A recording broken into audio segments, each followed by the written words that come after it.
Si tu es nouveau arrivant au Canada, écoute cette vidéo. Aujourd'hui, ne vous inquiétez pas, je ne vais pas tirer sur vous. Au contraire, je viens vous donner un message de réconfort. Écoute dans la vidéo jusqu'à la fin. On se retrouve juste après le générique.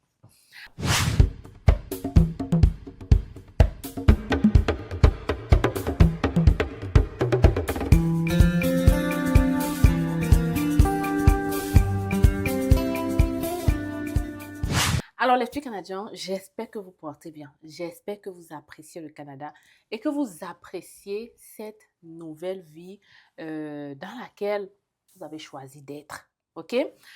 Alors, je fais cette vidéo parce que je me suis dit que j'ai besoin de partager quelque chose d'important avec vous. Mais avant de faire ça, je dois me présenter. Je suis Stell Diffac, je vis au Canada depuis 10 ans, citoyenne canadienne, créatrice de contenu, entrepreneur, investisseur au Canada. Cette vidéo, c'est pour toi qui me regardes. Toi qui, depuis que tu es arrivé au Canada, tu as l'impression que rien ne va.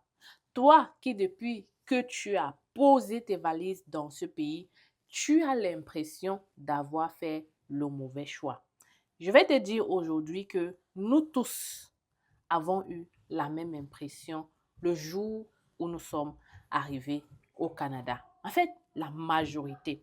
Celui qui va te dire que dès qu'il a posé les pieds au Canada, il a eu la sensation d'avoir réussi ou de réussir directement, ou il a trouvé ça facile. Voilà, je vais plutôt caler sur ça. Celui qui va te dire qu'il a trouvé ça facile, ce serait un mensonge. On est tous passés par beaucoup de choses. C'est vrai qu'il y a certaines qui passent par d'autres pressions, surtout les papiers, par exemple. Mais tout ce qui tourne autour, là, on est tous passés par là. Donc, si ce n'est pas une pression de papier, je vais te dire que tu n'as aucune raison de stresser dans ce pays. On a tous franchi cela.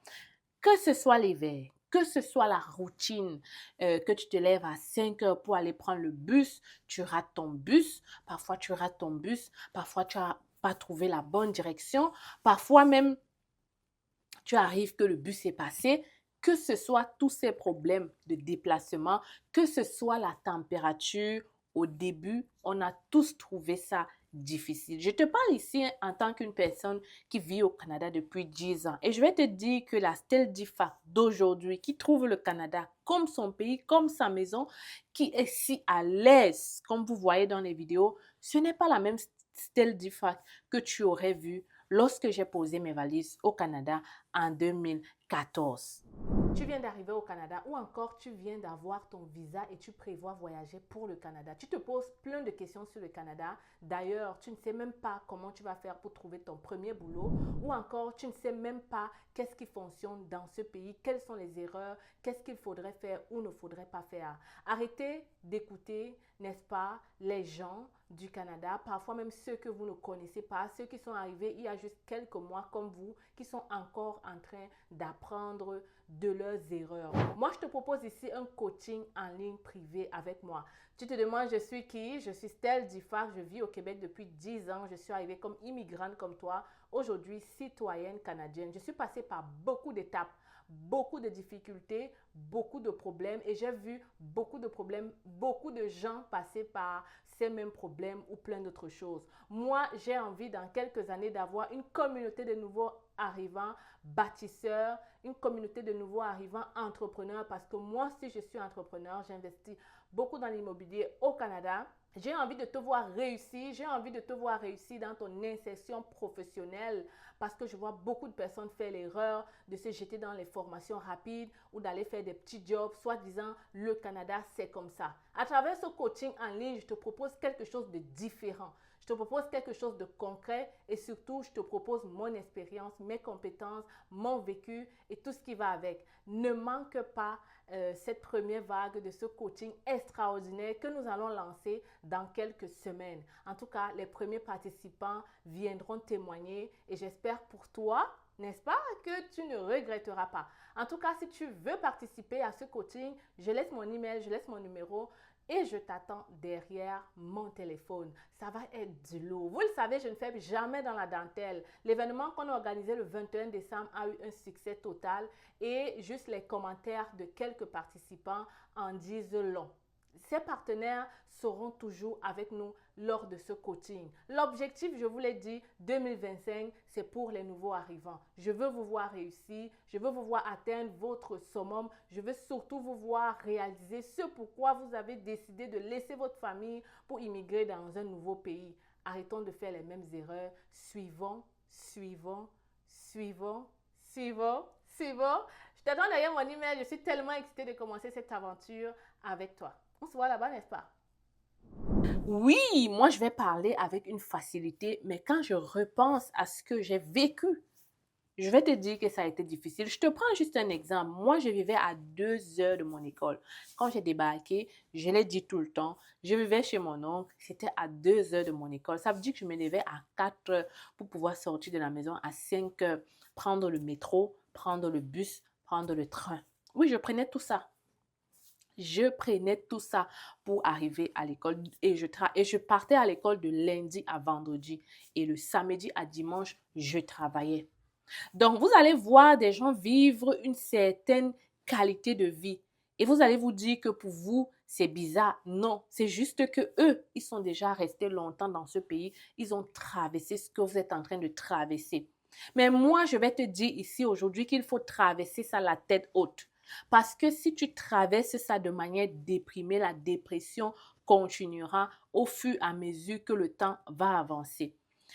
N'entre pas dans le piège ou dans... N'écoute pas ce que les gens vont te dire, que tu vas voir les gens, ils sont très à l'aise, mais eux vont te dire que toi là, quand je te vois là, je ne sais pas, je ne sais pas. Tu vois, il y a des gens qui, peut-être sans le savoir, te découragent ou te montrent que la vie ne sera jamais pareille. Ou bien quand tu les regardes même, tu te dis non, toi, tu ne vas jamais y arriver. Moi, je vais te dire qu'aujourd'hui, il faut enlever ça de ton esprit. Il faut plutôt apprécier chaque moment. Comme on dit souvent, il faut apprécier chaque instant. Chaque instant que tu passes au Canada, tu dois l'apprécier à sa juste valeur et te dire que c'est ainsi la vie. Arrêtez de croire que non, si j'étais au Cameroun, à l'heure s'il faisait chaud. Oh, si j'étais au Cameroun, à l'heure si il y avait mon ami qui devait déjà venir. Oh, pendant les fêtes au Cameroun, moi, ça allait très bien. Tu n'es qu'à 1 an au Canada. Les fêtes de fin d'année ne peuvent pas être pareilles. De la même manière, je vais te dire que ta vie que tu avais avant de quitter le Cameroun, c'est parce que tu as vécu là-bas 10 ans, 20 ans, 30 ans. Dis-toi donc que ça va te prendre le temps pour former toi aussi ton clan, pour avoir tes amis, pour avoir tes sorties, pour sentir la belle vie du Canada. Ça va te prendre du temps. Donc, ça ne sert à rien de chialer. Il faut plutôt accepter et ensuite, ce n'est que lorsque tu auras accepté que tu pourras apprécier chaque moment. C'est vrai, c'est difficile, hein? C'est vrai, c'est difficile. Ce n'est pas évident d'atterrir dans un pays comme le Canada. D'autres atterrissent dans les zones très reculées même, où il n'y a pas vraiment de vie sociale. C'est vrai, c'est dur. On est seul dans sa chambre. On n'a vraiment pas à qui parler. Même dans le travail, on est juste un seul noir. Ça rend encore les choses très compliquées. Mais moi, je vais juste te dire, dis-toi que ça ne sera pas toujours comme ça, tout simplement. Si ça peut t'aider, dis-toi que ça ne sera pas toujours comme ça. Reste là avec un objectif. Et au lieu de rester chialer, commence peut-être à discuter avec les gens qui sont autour de toi, même s'ils ne sont pas africains, même s'ils ne sont pas noirs.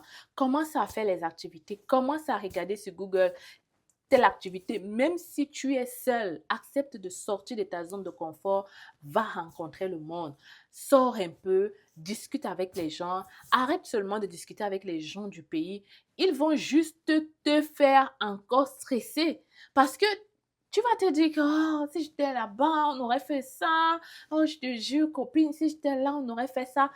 Mais tu peux avoir des copines aussi au Canada. Accepte juste d'ouvrir, de t'ouvrir au monde entier. Une chose est sûre, les Canadiens sont très ouverts, très gentils, très accueillants. Accepte juste de découvrir de nouvelles choses. OK? Surtout si tu es seul, OK? Accepte de découvrir de nouvelles choses. Moi, ce message-ci, c'est peut-être pour te donner de l'espoir, mais c'est un message plus d'encouragement pour te dire que ça va aller. Ça ne sera pas toujours comme ça. Tu ne verras toujours pas le Canada comme une terre d'accueil. À un moment donné, tu verras le Canada comme ton pays. Tu auras l'impression que tu es même né ici et tu n'auras même plus vraiment de sensation ou de manquement de ton pays parce que la nourriture, tu l'as ici. Toute la nourriture, tous les repas africains, tu peux faire ça ici. Les restaurants africains, il y en a ici. Les gens, les fêtes, les sorties, tout ça, on le fait aussi ici. C'est juste que tu ne connais pas encore assez de monde pour pouvoir faire tout ça. Donc, ce que tu dois faire aujourd'hui, c'est accepter déjà que tu as quitté ton pays, apprécier chaque instant de ton nouveau pays et sortir de ta zone de confort pour aller rencontrer le monde, pour faire des activités. Pendant la période d'hiver, je pense que c'est là où encore les gens trouvent pire. Mais je pense que nous, Africains surtout, ou immigrants, bref, c'est un peu partout, c'est pas juste les Africains, on trouve l'hiver rude. Nous qui venons des pays chauds, on trouve l'hiver rude parce qu'on ne connaît pas leurs activités hivernales. Du moins, quand on va te parler du ski, tu vas voir ça comme, moi je ne connais pas, je suis déjà vieux, je peux pas, je ne connais pas faire ça. On va te parler du patinage, tu vas trouver ça pareil. On va te parler de concerts en plein espace, tu vas trouver ça bizarre. Oh, moi j'ai froid. On va te parler de ski on va te parler de marche dans les sentiers. Tu vas trouver ça bizarre. Alors, c'est normal que tu vas détester l'hiver. Je te le dis, si tu ne fais pas ces activités-là, tu vas détester l'hiver. Dans une petite vidéo, je vous disais ici que plusieurs Canadiens québécois apprécient même mieux l'hiver que l'été. Parce qu'en hiver, je peux te dire qu'il y a beaucoup d'activités. Et si tu as des enfants, c'est encore super important pour toi de les impliquer dans ces activités, de payer le prix pour qu'ils partent faire des activités et de partir avec eux faire ces activités. À force de le faire, tu vas forcément aimer ou tu vas découvrir des choses. Même si tu pars seulement pour rester derrière, regarder comment les autres font, vas-y. Si tu peux avoir quelqu'un qui va te coacher, essaye. Si tu tombes, c'est pas grave. Les gens vont se moquer de toi une, deux fois, mais après, lorsque tu vas maîtriser, toi aussi, tu vas arriver patiner. Je dis comme ça, je connais même pas patiner. La vérité, c'est que j'ai essayé, ça m'a dépassé, j'ai levé les mains, mais j'ai quand même essayé, ok? Donc là, je sais que je ne peux pas patiner, mais mes enfants, je les inscris. Le ski, pareil, je les inscris. Il y a quelque chose à Québec qu'on appelle village, vacances, Valcartier. Je vous prie d'aller faire. Il y a des super jeux d'activités hivernales. Tu peux aller faire. C'est comme la ronde, mais en hiver, en fait. Tu fais tout ce qu'on fait à la ronde à Montréal, mais en hiver. C'est super, super important pendant les vacances. Ça, c'est quand vous pouvez, parce que je comprends combien d'arrivants n'a pas d'argent pour dépenser autant dans les activités. Mais dès que vous avez l'opportunité d'aller dans les choses comme ça, allez-y. Mais en attendant, même étant dans votre quartier, vous pouvez sortir, prendre une marche. Vous pouvez checker sur Google le sentier le plus proche. Vous louez des vélos pour hiver, là. Vous allez faire des vélos en famille. Vous louez des vélos pour aller faire en famille. Vous louez des skis. Vous apprenez. Dans les sentiers, il y a les zones pour faire le ski. Là où personne ne te voit, tu tombes, personne ne sait. Donc, c'est encore mieux. Les amis, l'hiver est doux au Canada. Il y a des journées où, franchement, tu peux vraiment sortir et faire de belles activités.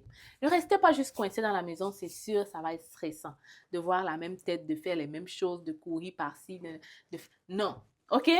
Donc, à part cela, moi, je vais aussi te donner un message pour te dire que si ce qui te stresse en ce moment, il faut que tu détectes qu'est-ce qui te stresse le plus dans ce Canada. Détecte qu'est-ce qui te stresse le plus. Est-ce que c'est la température? Alors, je pense que tu ne t'habilles pas assez chaud. Lorsque tu sors pour aller prendre ton bus, je pense que tu n'as pas acheté des vêtements assez chauds. Tu es allé à Dollarama acheter des gants à 1 $. Sache que ces vêtements-là ne sont pas assez chauds dans les périodes vraiment hivernales. Il faut que tu pars dans les magasins comme Sport Expert, par exemple, pour avoir des vêtements de qualité. Comme ça, quand tu vas sortir en hiver, tu ne vas pas sentir le froid du tout et le froid ne va plus t'énerver tant que ça. Voilà.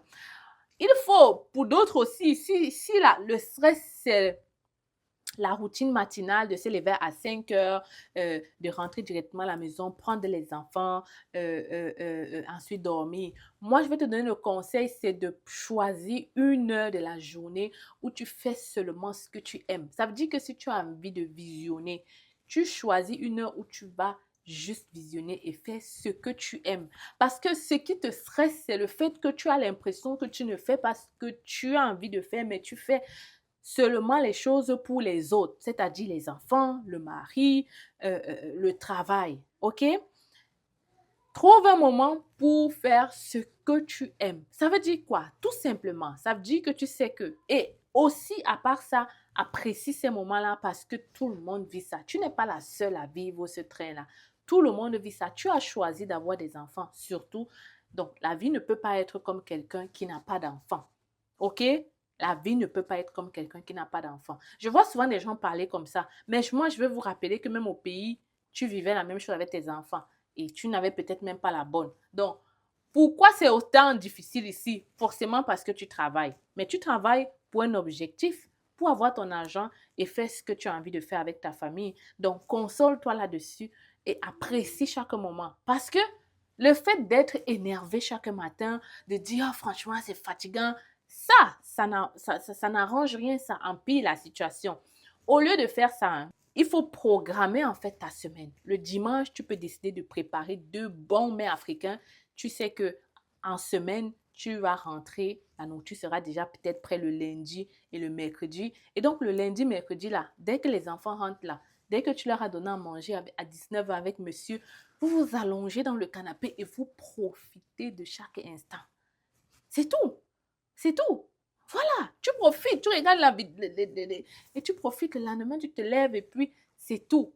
Profite de chaque instant, tout simplement. Arrête de stresser. Je vois des gens qui, il est même encore 18 heures, ils sont déjà en train de penser que demain, ils vont se lever à 5 heures. Non, profite de l'instant où tu es, profite de l'instant T. À 19 heures, tu ne peux pas être en train de réfléchir comment tu vas te réveiller à 5 heures. C'est sûr que tu seras super stressé toute ta vie. Profite de chaque instant. Dis-toi que tu vas te réveiller le matin là et tu vas aller travailler et tu vas rentrer. Tu auras même encore plus de peps. Tu vois? Donc, moi, c'est mon idée pour ceux qui trouvent que le 5 à 7, le train de vie est difficile. Et aussi, avec ton mari, trouver un moyen de sortir, ne serait-ce que le vendredi soir, ok?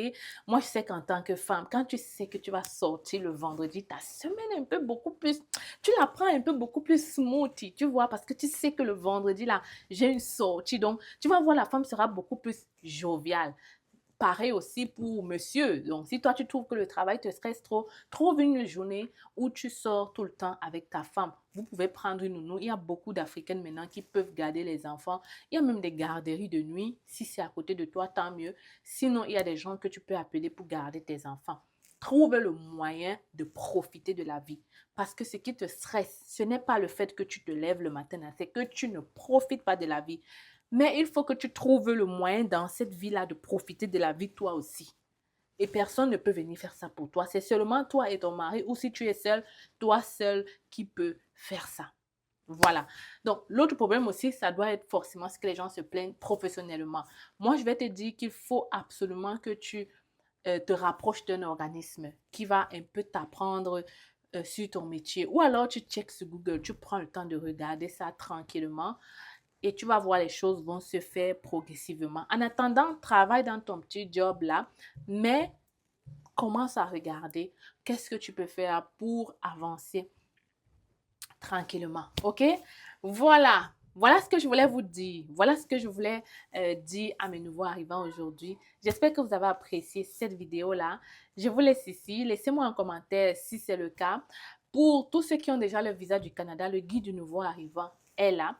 Sinon, on offre tous les services installation au Canada, que ce soit logement, vous avez les choix de plusieurs services et les prix en fonction des services qu'on vous offre. Contactez-nous pour en savoir plus à partir de cet email-là et ça nous ferait plaisir de vous aider. C'était Stell Diffar, votre girl. Voilà. Laissez un commentaire, on se retrouve dans une autre vidéo. Tu n'es pas au courant de l'opération sans visa, résidence permanente, organisé par C'est Facile. Alors, si tu n'es pas au courant, laisse-moi t'expliquer. C'est facile, lance une promotion sur tous les visas de résidents permanents. Vraiment des prix imbattables, jamais vus dans notre cabinet. Tout ce que tu as à faire actuellement, c'est de nous contacter pour en savoir plus. Tu m'écris par email ou à travers ce numéro de téléphone. Les critères de sélection, vraiment, c'est le test de français, l'expérience de travail et si tu as déjà ton évaluation de diplôme. Mais si tu n'as pas tous ces documents, ne t'inquiète pas, on pourra toujours t'aider. Qu'à cela ne tienne, contacte-nous rapidement parce qu'en ce moment, c'est la fête, c'est facile. L'objectif est de permettre à plusieurs d'entre vous de réaliser le rêve canadien en 2025. Je suis avec vous. La fête est terminée, mais c'est facile. On continue, on y croit, on avance parce qu'on a envie de vous voir réaliser ce rêve.